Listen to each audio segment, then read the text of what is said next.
بات چل پڑی ہے تو کہتے ہیں کہ اس میں تشخیص کا کوئی نظام نہیں. مثلاً ہومیوپیتھ کے پاس جاتے ہیں کہ مجھے کینسر ہے فرض کریں, وہ کچھ نسخہ تجویز کرے, لیکن کیا ہومیوپیتھ اپنی تشخیص کے نتیجے میں یہ کہہ سکتا ہے کہ ہاں تمہیں کینسر ہو گیا, تمہاری باتوں سے کیوں نہیں؟ نظام نہیں, بڑا واضح نظام ہے. صرف وہ ٹیسٹ کروانے کی ضرورت نہیں اس کو.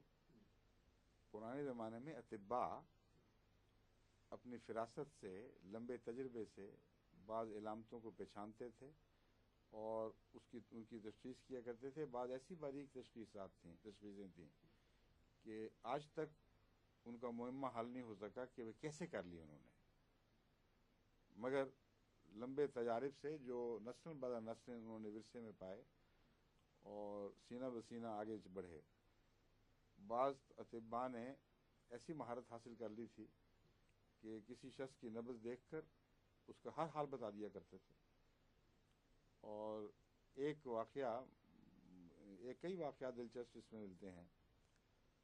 کسی نے حضرت خلیفۃ المسیح اول رضی اللہ تعالیٰ عنہ کے متعلق آتا ہے یا کسی اور حکیم کے متعلق, مجھے تو کسی نے حضرت خلیفۃ المسیح اول کے حوالے سے بتایا تھا کہ کسی نے ایک دفعہ شرارت سے مرد نے برقع اوڑھ کر تو اپنی وہ بتائیں تکلیفیں کہ مجھے حیض کی یہ تکلیف ہے اور وہ ہے تو میرے لیے کیا ہے, نبض دکھائی.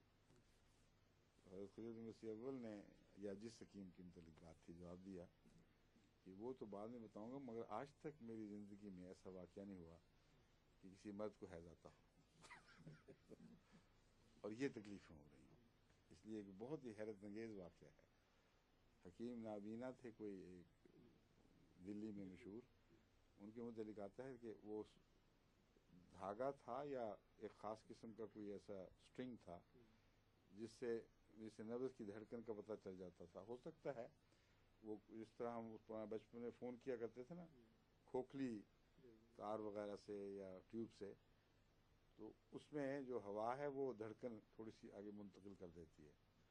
مگر جو بھی شکل تھی ان کے متعلق کثرت سے گواہیاں موجود ہیں, ہمارے لٹریچر میں موجود ہے کہ وہ کوئی عورتوں کو اس زمانے میں ہاتھ لگا کر اس کو نبض دیکھنا وہ بھی بڑا ایک مسئلہ اٹھ کھڑا ہوتا تھا اور کرواتے تھے لوگ. مگر جو بہت ہی زیادہ متشدد تھے نا, وہ یہ بھی نہیں پسند کرتے تھے کہ کوئی غیر مرد نبض کی خاطر ہی اس کو ہاتھ لگائے.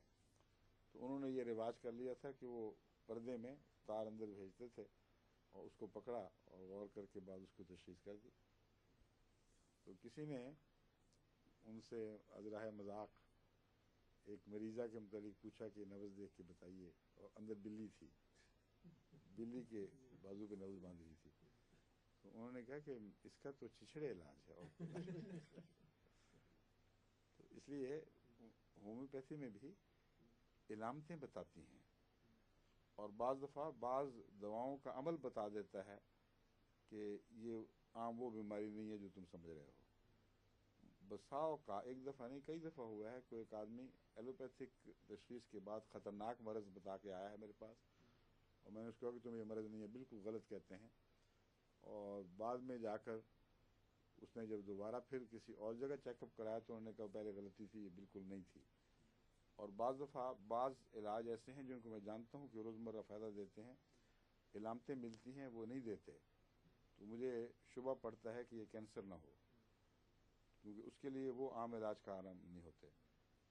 پھر کچھ اور مریض کی علامتوں سے, کچھ علاج کی تبدیلی سے یہ جو احتمال ہے وہ یقین میں بدل جاتا ہے کہ وہ ٹھیک تھا. بعض مریض ہیں ان کی جو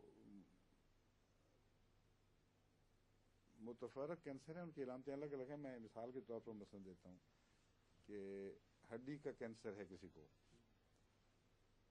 وہ مریض لازماً اس کا وزن کم ہوتا رہے گا, وہ ہلکا ہونا شروع ہو جائے گا اور اس کا وزن گرنے کو کوئی چیز روک نہیں سکتی, جتنا مرضی کھلائیں آپ کو وزن گرتا رہے گا.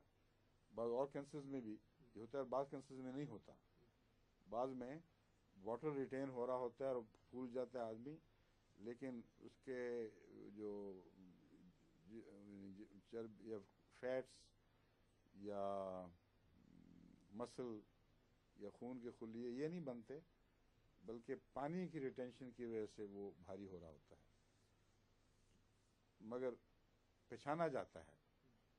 تو ایسے مریض جن میں وزن لازماً گر رہا ہے اور کچھ اور ایسی علامتیں پائی جاتی ہیں، ان کو دیکھ کے ہم کہہ دیتے ہیں کہ تمہیں کینسر ہے۔ بعض دفعہ ڈاکٹر نہیں بھی کہتے تو نکلتا ہے۔ بہت گہرا تفصیلی نظام تشخیص ہے۔